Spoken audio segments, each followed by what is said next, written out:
again, my name is Sam Schill, and this is Nathan Haila. And Nathan and I have been friends for quite a long time.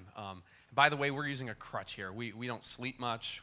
You'll find out why we need this more than others. But we've been friends, like I said, for a long time. We've been softball teammates. We've volunteered in our community together, and we've now co-founded Shoppler. Leading up to this idea, Nathan and I, like I said, had to do a lot of activities. One of our favorite activities, though, is we do is shirtless. So we take our kids to the pool. Ames has a beautiful aquatic center. We'd take our kids to the pool, and we'd stand there about ankle high and talk about ideas. What should we be doing? We have jobs, we have families, we have lives that we want to live to the fullest, but what other things we could do? And we were just idea guys at that time till Nathan approached me at the beginning of January 2011 with an idea, and we thought, that's it. Let's go ahead and pursue that. So just real quick background on the startup part of what we were doing. Shoppler, which was co-founded in 2011 with me, Nathan, and Levi Figuera, who's our technical guy. We went ahead and built an app that helps you discover when and where to shop local. Yeah, and what we've built basically two tools. It's web-based software for local businesses, and they can log in and send real-time promotions directly to the Shoppler application on local users' smartphones. We have an iPhone app right now, and we'll be releasing the Android app in about 2 weeks here. So that's the platform and the credibility for why we're here talking to the startup community here. And we've launched in Ames, and we're going to be bringing it to Des Moines a little bit later this year. Great. Yeah, you'll hear some more stories about how this is all developed and kind of naturally through just living out life. So we're going to talk a little bit about what we think a startup dad is, and you can help us to confirm that idea, or if you have different ideas, we'd love to hear that too.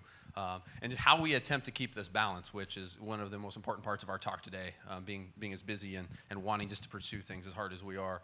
And then again, just sharing some things that we personally learned. I know everybody's busy, everybody's is doing a lot of things, but we wanted to share at least from our perspective of what we've learned through this process. So the question and our title, what is a startup dad? A few key things that we think are important. First off and foremost, you got to have kids. It helps. So I have 3 kids.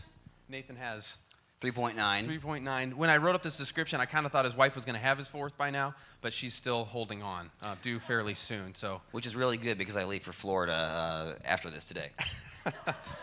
He may be getting a quick ticket back. We'll see what happens. Trip insurance. The second thing you have to have is a startup or a job. In our case, I actually work full-time by day and sometimes actually by night for the Sigler companies based in Ames and Des Moines. And for the record, I love that job. And we didn't actually start this out to actually replace our current job situation necessarily because we both are very happy in our current situations, for sure. The third point is we think as a dad in a community, you got to care about your community. Whether it's deciding to be a soccer coach or it's volunteering at the library or it's just giving away your time and showing your kids that that's an important piece of life. We think that's definitely a criteria of being a startup dad. And Nathan, you can add more to this, but we gotta believe that a startup dad nowadays or any dad nowadays needs to become tech savvy. With small kids, I want to stay ahead of the curve, or beyond the curve at least, and understanding what different tools are coming out and ways that we're all becoming social and talking and developing new ideas. Not necessarily to squish it and say don't use this or I'm not going to allow you to do this, but just understand how to think through the issues and think of how to coach and tell your kids how to use specific social medias or just different technologies in general. Yeah, I think that's an important part of helping them navigate this new world, and part of that is us being aware of what those technologies are, their best use, and how they can even use those things to further their career, because we know they're going to live in a much different world than we did as far as technology and how much farther ahead they can be. So, keeping up on it ourselves and pushing them to grow their skills and abilities in those areas as well. Definitely. And the last point that we have, at least right now, is having a wife. Well, technically that's optional. You don't have to, but we definitely highly recommend that as a key part of being a startup dad. And again, we'll talk a little bit more about that here in a minute. So we're working really hard to try to build a successful startup. And as we've learned now going at it for almost 18 months. It's intense, and nothing is free. Nothing is given to you. You have to scratch and claw for every bit of growth that you want to accomplish with that. But we also realize it's just part of our lives. It's just a small part at times with all the things that we have up in the air in regards to what we need to pay attention to. And in our collectively, Nathan and I have a vision just around wanting to live lives to the fullest. We really want to make a difference and an impact with the days that we have here. Yeah, and that impact applies to a lot of different areas. We're going to allude to that here in a little bit. But like Sam said, our paid work and unpaid work right now for our startup, shall we say, that's just one piece of a larger picture of how we think about what we want to accomplish with our lives. So just give you a little background on each of us to give a little context, and we'll carry on here. But like I mentioned, I have 3 kids. I have a 4.5-year-old boy named Jack. I have a 2.5-year-old daughter named Emmy, and I have a 4-month-year-old named Ben. And real quick, what's kind of cool about Ben is that when I was in the hospital, literally hours afterwards, I've got a friend at Twitter, and I was looking up names because I have at Jack Schill, I have at Emmy Schill, and I was wanting to keep I have at Jenny Schill, my wife, and at Sam Schill. So I had this nice Twitter thing. I don't know if Twitter will even be around when Ben gets old enough to start using it. But so when I reached out to Twitter and said, Ben Schill is taken, but no one's used it for like 2 years. And the lovely person I know at Twitter went through and got there and allowed that handle to be opened up. So I decided that was official. Then we were going to name our son Ben in the hospital. So just kind of a geeky thing there, actually. Really is. But I've been married to my wife for 7 years, and on top of it all, today is actually her 30th birthday, which I was going to take off a long time ago, but I'm here, and so thank you, honey. And trust me, we're going out to dinner tonight, and we're going to IKEA Friday and Saturday this weekend here to do some shopping. So we're going to celebrate it right for sure. Like I mentioned, I work for the Sigler Companies full-time, which is a marketing communications company, and I have the ability to work with companies in New York and San Francisco and the Midwest and even internationally. So it's a very well-rounded opportunity for me to learn how to become a good marketer and to really help a lot of diverse industries and people. Obviously, we're working together on Shopler. And then from the community perspective, I really have a heart for Ames. I'm a trustee on the library board there, and this summer was really neat to be part of a team that passed a bond vote to build a new library that's going to happen in Ames. And we had a 76% vote yes. And if anybody knows anything about Ames, that never happens. 76% of people in Ames don't agree on anything. So being part of that was a really, really neat opportunity, and I look forward to more experiences like that. And then also last year, I was on a team that helped develop a new farmers market in downtown Ames. There's a couple farmers markets right now that needed some structure and some more help, but they didn't want it. So we decided to go ahead and build our own and did it on Main Street in Ames, and it was highly successful. And now we're going to continue on this year building that. But I'm on an advisory board there. So that's a little bit about me and my wild world. Good. My wife and I just celebrated our 10-year anniversary this last December. We had said before, we have 3.9 kids, one that's doing about 3 weeks here. I have a 6-year-old named James, a 4-year-old named Lucas, a 2-year-old girl named Natalie, who has more than enough personality to handle everybody in the household. And talking about social media and voice amplification, voices in our house don't need any additional amplification. We're actually looking for ways to quiet them down. I work for a nonprofit in Ames called Build International. We do leadership development for churches, and we work in about 40 different countries. So every day I have the ability to work with people from around the world, helping them translate resources, developing marketing materials, and that's been a real joy and a real unique opportunity to get to know people from a variety of cultures all around the world. I have a bent towards starting up new projects. I own rental property on my own in Ames. I approached Sam with the Shopler project. And then I also hold a couple board positions. I'm working with our neighborhood. I live right on the cusp of student civilization in Campus Town in Ames. And as we all know, students every now and again need a little help remembering what the laws are. We just had Visha weekend in Ames, so there's some rambunctiousness. But we love it. It's active. There's a lot of stuff going on. We kind of live. The town comes alive in the fall and goes to sleep in the summertime. But part of what I want to do with that is help that neighborhood be a positive mixed-use neighborhood with both students and Ames residents living in that area. And I'm also on the board for the Centennial Homecoming for Iowa State, which is this year, 100 years, on behalf of our neighborhood to really make that a positive celebration for the entire community. So we have all these things in front of us. We're juggling full-time jobs, nearly full-time startup work, more than full-time family, and also part-time community involvement. So as Sam and I started this, we basically said we have to have a way to keep all this in balance, a way to pull it all together. And so what we thought we would do today is for people from the social media world, the tech community, is to share with you guys our thoughts on how we're holding that all together.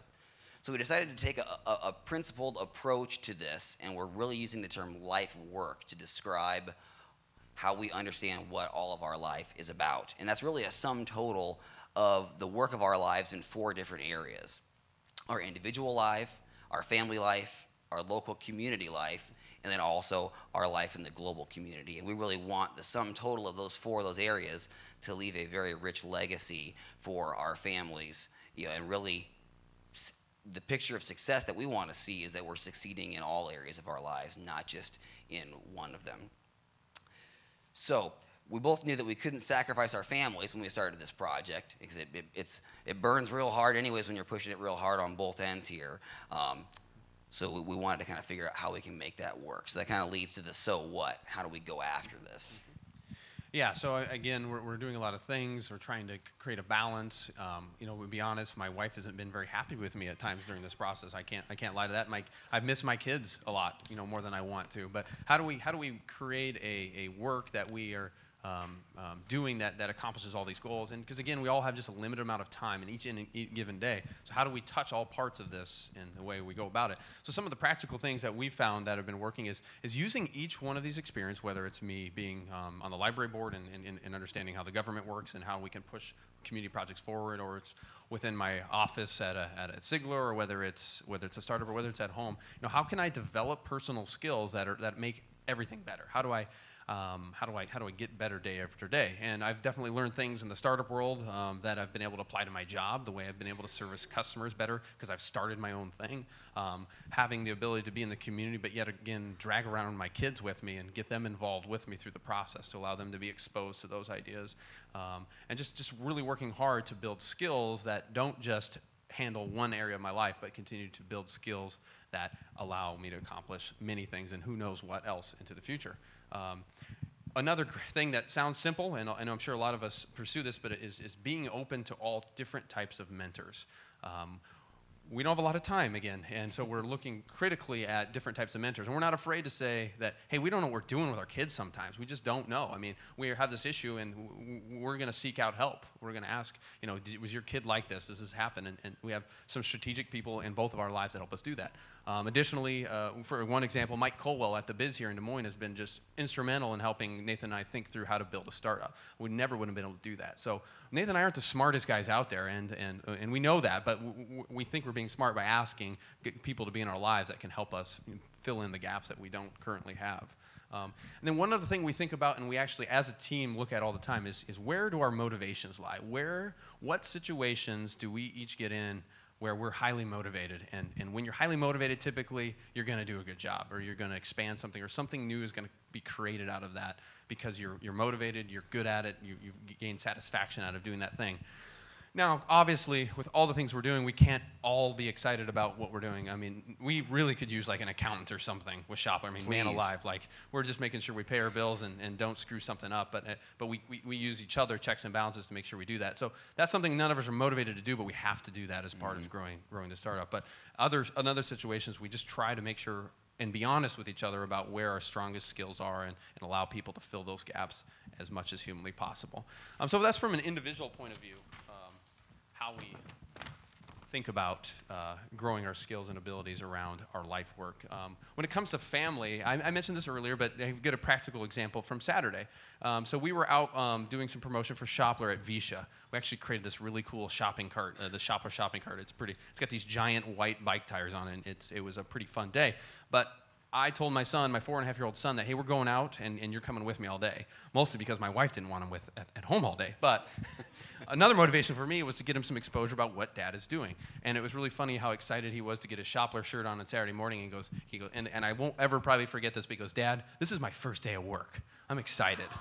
And I'm like, yeah, this is gonna be good. And we worked him hard. He got a little demotivated, you know, at about 2 o'clock, but he did pretty well for the most part in doing that. Got a corn dog in him, and he came back to life. Yeah, for sure. But yeah, in addition to that, my son James, instead of resenting the work that we're doing, we're trying to bring him into the process of what we're doing and kind of the concept almost of a family business, and that's something that all of us are investing in together.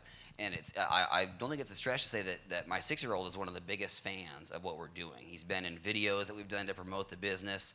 He's very proud of that. His mind's always turning on ways to promote things, and some of them are actually pretty good ideas, actually, that we may end up using. He's got a Shoppler pin on his bag.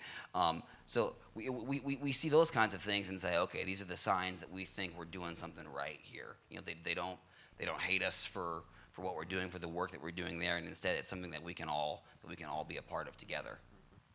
Yeah, I just think that's an important piece, and whether it has been a library board volunteer situation, I've dragged my kids along. Whether other people are really excited about me bringing my kids along or not, I don't know, but I'm just trying to get them aware of life and situations and get them thinking about how they can make an impact as quick as humanly possible. Plus, I'm kind of double timing that way. I'm with my kids, I'm able to experience life, but also I'm moving the needle in one way or another, whether it's a volunteer situation or a work situation. A big one, a real big one, is just communication with the family, and obviously specifically our wives. Like I said, I'll be honest, our wives probably haven't been as super excited about Shoppler and everything we're doing as we are all the time. But we're constantly working and trying to cast a vision for why are we doing all of these things. You know, what's the significance of this? It's not just for fun. It's not, and it's really not because we don't want to be at home. But in this case, it's actually we want to just create a more vibrant opportunities for our families and give them exposure to that. Yeah, I mean, we're actually able to leverage technology. I mean, we don't have to have an office. We do have a very, very small office in the ISU's Research Park. But we have some classic screenshots from all of us that are at home in our basements or in our offices.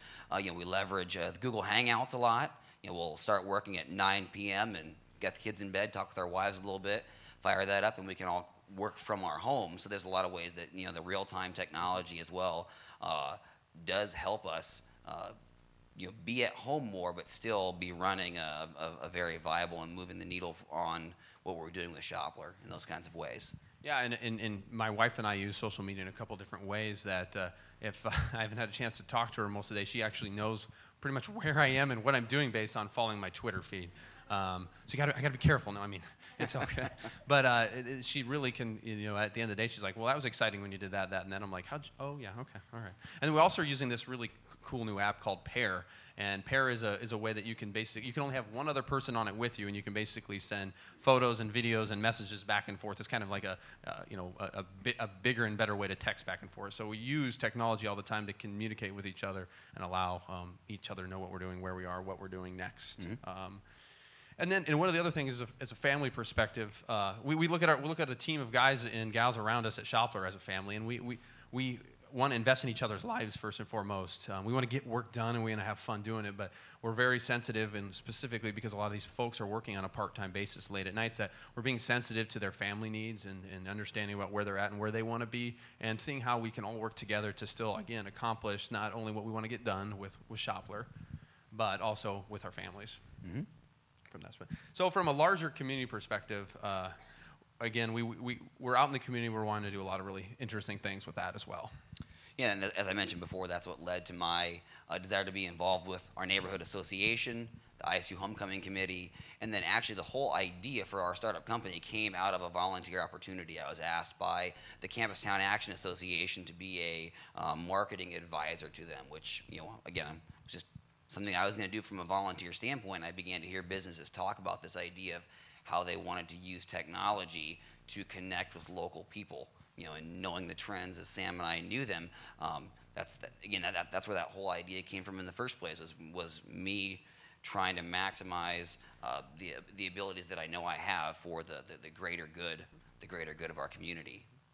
And in a couple of the situations I've been in within the community, I've actually been able to use Sigler companies as a way to actually get things done. We did all the branding for the Ames Farmers Market. We did all the branding for the building of the new library project to get out the vote information. So I was able to actually bring my current company in, and actually they donated a lot of the time to do those tasks, and they've been both highly successful. So being able to use just a general track of skills in many different ways, and thinking about it as this isn't just one thing, one area I want to be good at, but it's our life's work, it's our body of work that we're creating here, and how can we continue to use our skills in lots of different situations through that. Yes, I mean, so kind of some parting thoughts and things that we've been learning. The first thing is we're looking at our lives from an investment standpoint in our individual, family, local community, world community. A lot of us have investment portfolios. We think about how we're taking care of that and growing it for the future.